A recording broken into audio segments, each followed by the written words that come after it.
Hello, Dr. Grind, Godfather, HR3, come to the studio, please. It's time to go live. 5, 4, 3, 2, 1.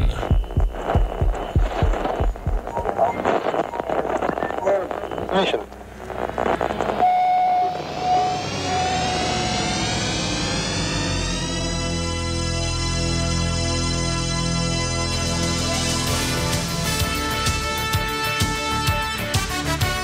And good morning, golfing world. George Honeycutt, the Godfather. With me, as always, my two brothers from two different mothers, HR3 and Mr. Al Cloyd. Hey, y'all doing? Well, look, Ma, I'm on TV. This could get ugly quick. I'm going to make you hurl before the day's over with. What's your issue here? I smell vermin poontang. You gotta love it. I mean, if y'all are not entertained out there. You know, I've often thought of becoming a golf club.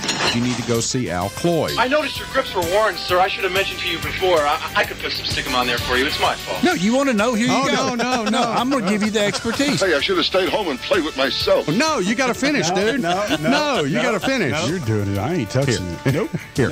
I ain't touching it. Nope. Here. Your wife is one of the more beautiful women in the world. I have no argument there. She is. You outpunted your coverage. What's your issue here? I'm not a professional. Right. I stayed at a Holiday Inn Express last night, but I'm not a professional. You think this is a soap opera or something? Give me a set of those, a pair of those, and a box of those, and let me have some of those naked lady tees. Moving on. I am the same one. What's your issue here? You're doing it. I ain't touching it. Nope. Here. I ain't touching it. Nope. Here. Nope. Good try. How many breaths do you think you're going to need when you die? One. Quit wasting them. Yeah. Because you realize you are going But I'm round trying and to around. provide good air. Yeah, you're trying to provide good air, but you're right. answering your own questions. Well, if you jump in and talk. Well, I'm just letting you lay the groundwork because I'm You telling done said the rest of the show was mine. It damn was. But, I mean, I don't want you to have a heart attack because I ain't giving you ugly-ass mouth to mouth. Al will do it. Cannonball coming. Broadcasting from North Myrtle Beach, South Carolina, this is TGD Today. And now, please welcome Hero the Third, HR3, Al Cloyd, Dr. Grind, George Honeycutt, the Godfather. Hey, everybody, we're all going to get laid. You're doing it. I ain't touching it. Nope. Here. I ain't touching it. Nope. Here. Nope. Good try.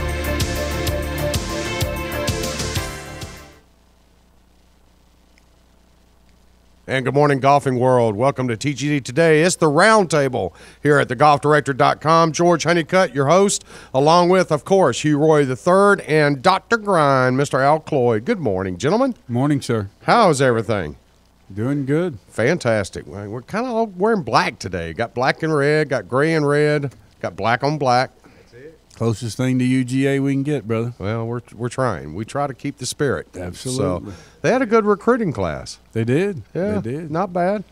Didn't beat Alabama, but had a good recruiting class. I was quite impressed. So, guys, before we get started on the roundtable, of course, we talk about anything and everything, but wanted to remember a gentleman, a legend in our sport, Mr. Charlie Sifford, and I want to tell you a story. I had the opportunity of playing with Mr. Sifford.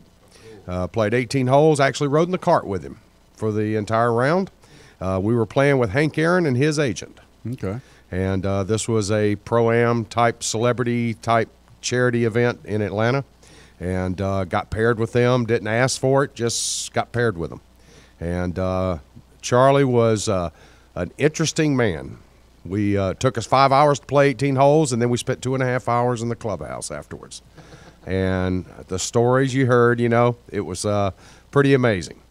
Well, you think about it, George. I mean, the time and the era that he came up in, us being older, we understand, the things, the crossroads and the bumps and the blockades that they had. And for him to do what he did and to win, a couple of times on the tour, and he did win twice, and in his 40s. For him when he died, and reading the stuff on Facebook and whatnot about him being the Martin Luther King of golf, and he paved the road for Calvin Peete, sure he did. Lee Elder, and those guys, and it's a pretty amazing individual.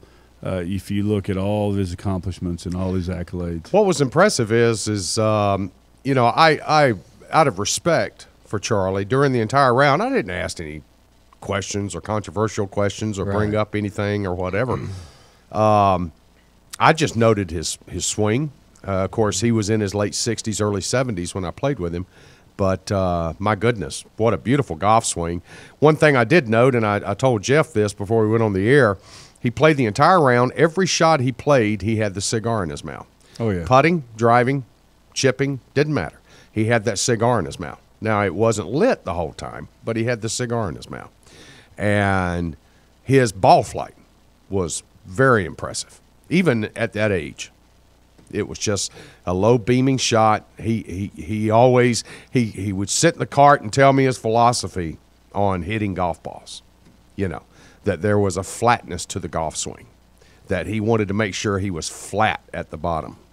And, you know, I just remember that, and I'm sitting here. I'm a high ball hitter, you know, and he's going, I don't know how you even play this game. He goes, if I hit my ball that high, the wind would just take it and it'd go away like Dorothy on The Wizard of Oz. Yeah. You know, he'd make comments like that. So what a unique individual. But then when we got back into the clubhouse afterwards and we were, you know, they were handing out the prizes and this, that, and the other, Mr. Sifford had asked me to join them at the table, which I thought was really nice. And Hank and his agent and several other people that were with Hank were sitting there, but Hank would get up and mosey around and say hello. Mr. Sifford just sat there. Right. And he was not guarded about his opinions of the PGA Tour and of the days back when it was basically by law, on the PGA Tour that he wasn't allowed to play. And he didn't hold anything back as far as his opinions about that. I mean, they didn't let him in the locker room, George, for a long time. Yeah. I mean, they had to get dressed and do all their stuff in the trunk of their car. I mean, they weren't literally, like you said, I mean, not allowed to play. They wouldn't let them on certain parts of the property. Well, yeah, there were certain clubs that they weren't allowed in the clubhouse. Correct. There were certain clubs that they weren't allowed to even eat in the same areas that the other players were, the white players were. Interestingly, I didn't ask him any of this. I'm with you. He told me. He just, because once he started talking, he didn't shut up. Yeah. Yep.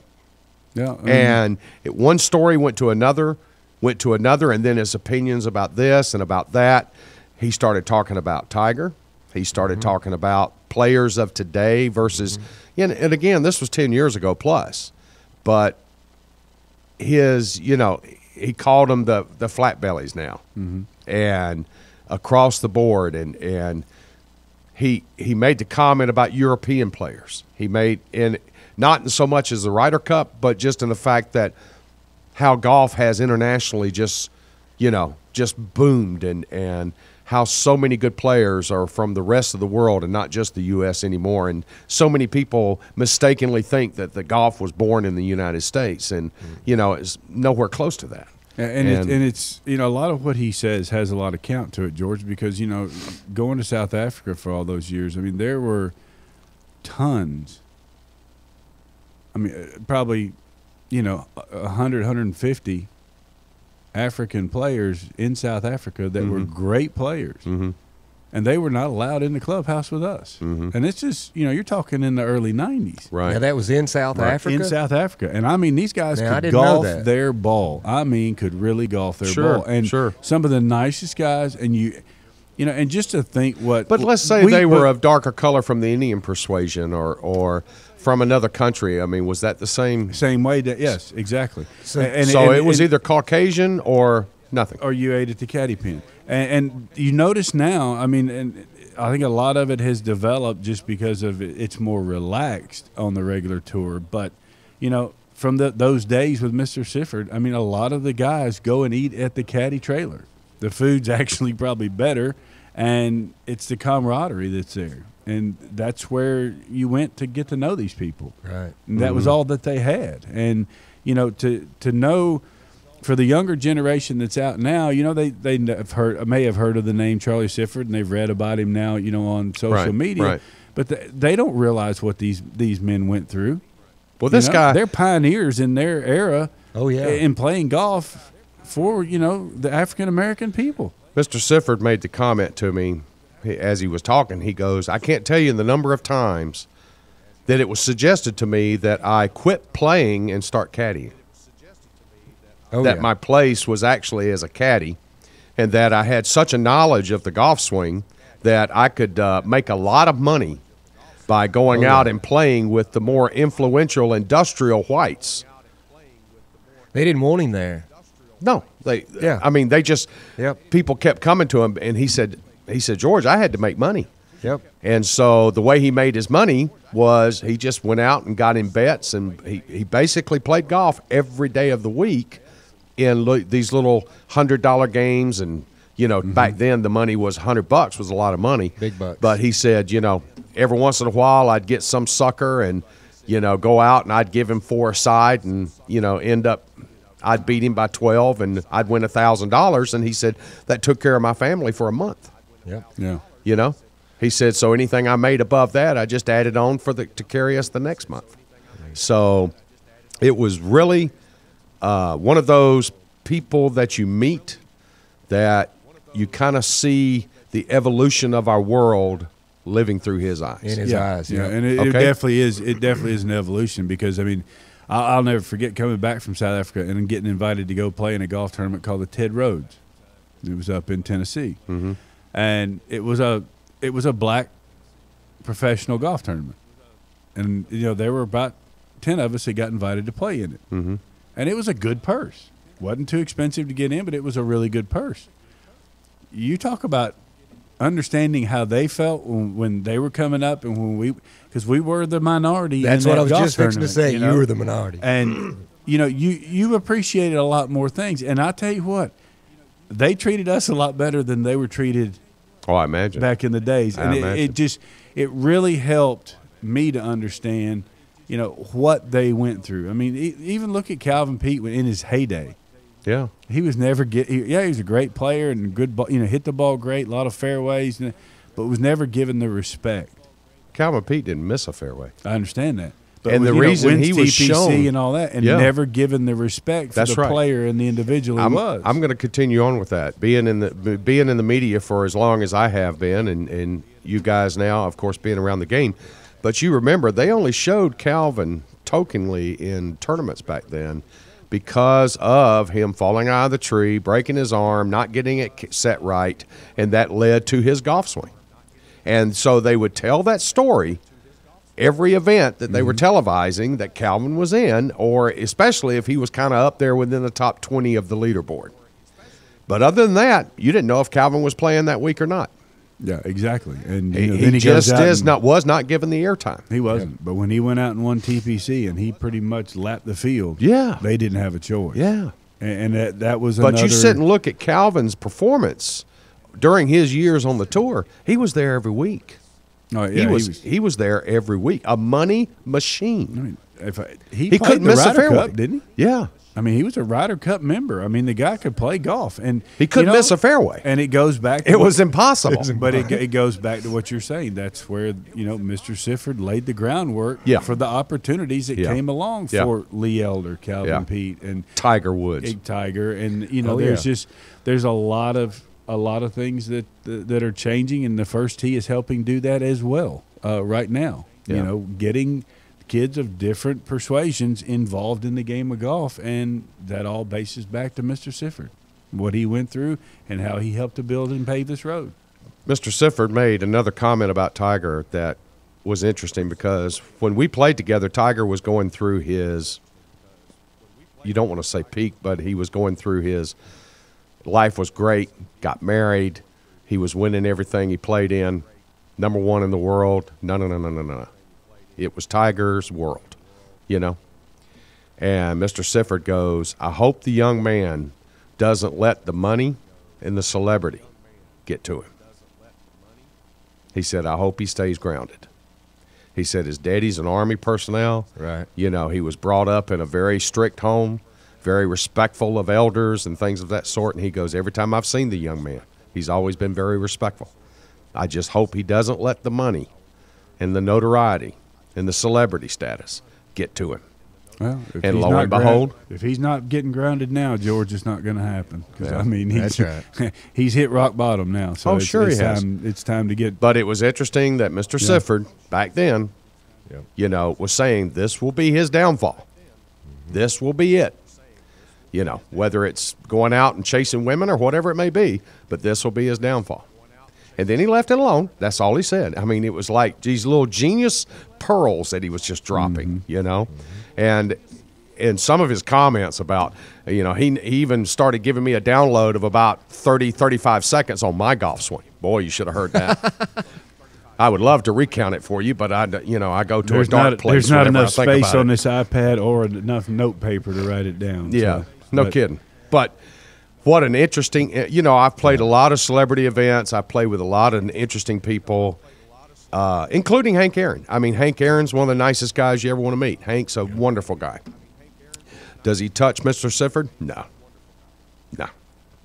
No way, shape, or form. No. I mean, the man was like I said, he's a pioneer for golf for the African American generation and race, and I think that everything that A humble man. very humble, but I Yep. think every accolade and every prayer and every comment that you've seen towards him has been nothing but positive, and it just proves, you know, no matter what happens, you are who you are, and if you stick to your morals and you know, you stay, like he said, stay grounded. Yeah. And you treat people the way you want to be treated. You know, it comes back to. It comes back. in a definitely. positive way. So. Well, the yeah, last couple of days, everybody's been, you know, voicing their comments and their your prayers and best wishes and all that. And all I can say is, rest in peace, Mr. Sifford. Rest in peace. Yes, sir. So, anything else going on? A lot of chaos. A lot of chaos. A lot of chaos. You're getting cranked up now. You're getting ready to head over to Possum along with Shaftesbury, along with Heather Glenn Dornick. You're getting all that done.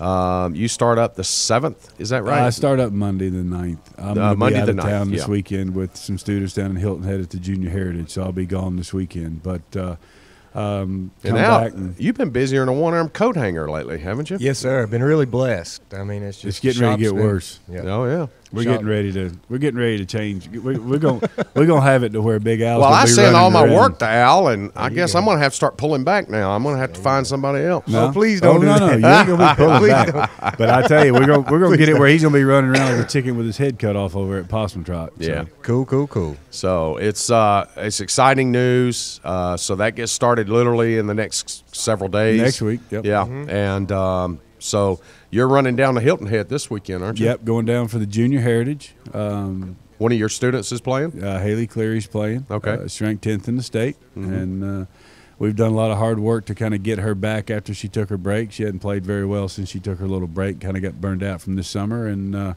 try to get her back on the winning track. And I told her, I said, it's a perfect place. I said, because number one, I know the golf course, so I'll be there, you know, tomorrow morning to help her with her practice round. And I said, and the golf course fits you. Yeah. And you know, it's one that it's one of my favorites, bar none. And I said, we'll get down there and get ready to go. Good. So we'll go Good. down there. I get to see my good friend Sam Wolf, who's a head pro at the Arthur Hills course at Palmetto Dunes, and stay with him and catch up, and be kind of a dual weekend. Get to see friends and get Good. to go work too. So it'll be nice. Now, yesterday you played in the golf directors outing, and that was up at Sandpiper? It's Sandpiper, and I tell Yep. you what, I give them credit. I tell you what, their new superintendent and what he's done with those greens, they might be the quickest Bermuda greens in the Grand Strand area at the moment. They were phenomenal. Good.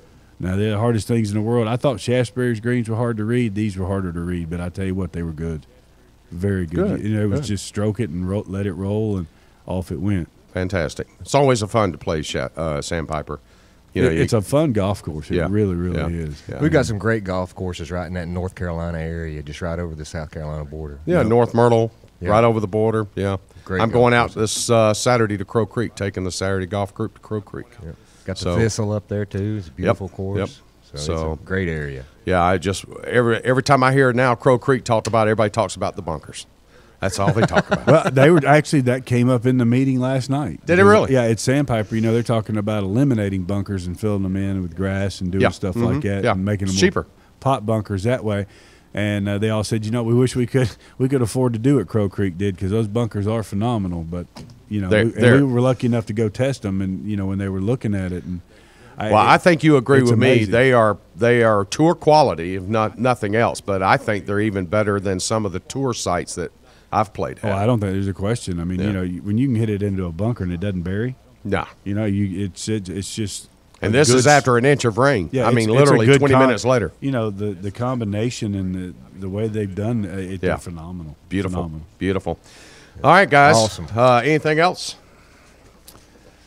No, just kind of chilling and getting ready for this week. You know, a lot going on there in San Diego and everybody out there. So, and we're going to talk about that later. But you know, just and everybody's been busy. I mean, the atmosphere around, a lot of golfers down here right now. You know, it's just they're buying golf clubs. Mm-hmm. They're making changes to their golf clubs, and we're going to talk more about that in Tech Talk and in future shows coming up. So it's an exciting time right now, dude. I'd like to add one thing if I could, guys. Yes, sir. You mentioned on the golf courses and how busy it is. Right now, because we have a package operation here at the Golf Director, and there are several courses that you can't get rounds on in the peak weeks. Coming up this spring. Oh, yeah. And April, May are going to be crazy. There have been accommodations that have been full for peak weeks around the golf courses for 2 or 3 weeks now. Yeah. So for folks that are thinking you can wait to the last minute and come and get your pick of where you want to play, those days are gone, dude. Yeah. The golf business is back in Myrtle Beach. Yep. Things are Thank good. goodness. Now, there's some courses out there where you can get – there are still tee times there.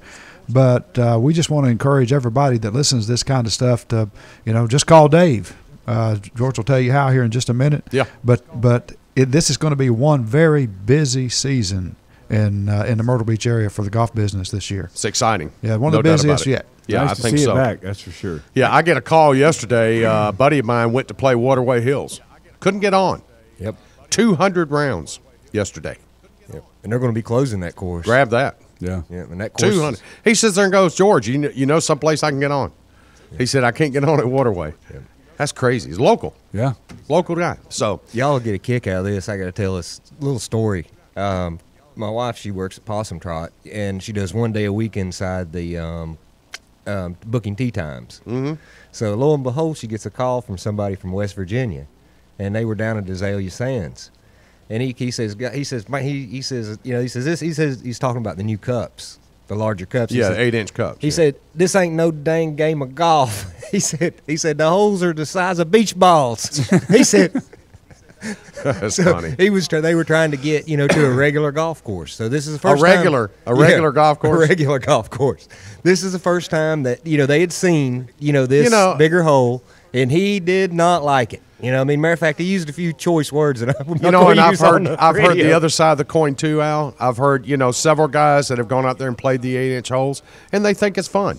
It's a change of pace. Okay, because they can make putts. Well, it's quicker round of golf. It's a quicker round of golf. They shoot lower scores, and the question even came to me one time after somebody played there. Said, why don't they use this on the tour? Why don't Yep.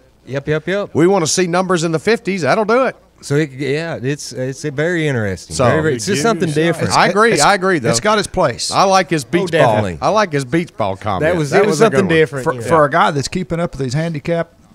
You don't go there and play. Well, you can't. Yeah. By our rules right now. Yeah. But who knows? That it's definitely different. Future. For somebody who wants something different, that's their route to travel. Yeah. Yep. So I appreciate you bringing it up. I like the beach ball comment. Yeah. All right, guys. TGD Radio and TV are produced and broadcast by the Zeus Radio Network for thegolfdirector.com. When visiting the Golf Director, be sure to navigate over to our featured course pages where you'll find up-to-date information about course condition, specials, and much more. Hey, as Jeff mentioned earlier, if you need help with your next golf vacation, you better give us a call at 844-GO-GOLF-1, 844-464-6531, and ask for Dave. Is that right, guys? Ask for Dave? Just ask Dave. Just ask for Dave. All of our TGD programming is archived for listening and viewing on demand. Catch up on any show you may have missed. Click on the TGD Radio or the TGD TV tabs in the menu screen at thegolfdirector.com. George Honeycutt, HR3, Dr. Grian, Al Cloyd. We want to thank Jeff behind the glass, and we thank you for tuning in. There's much more TGD news and information coming up next.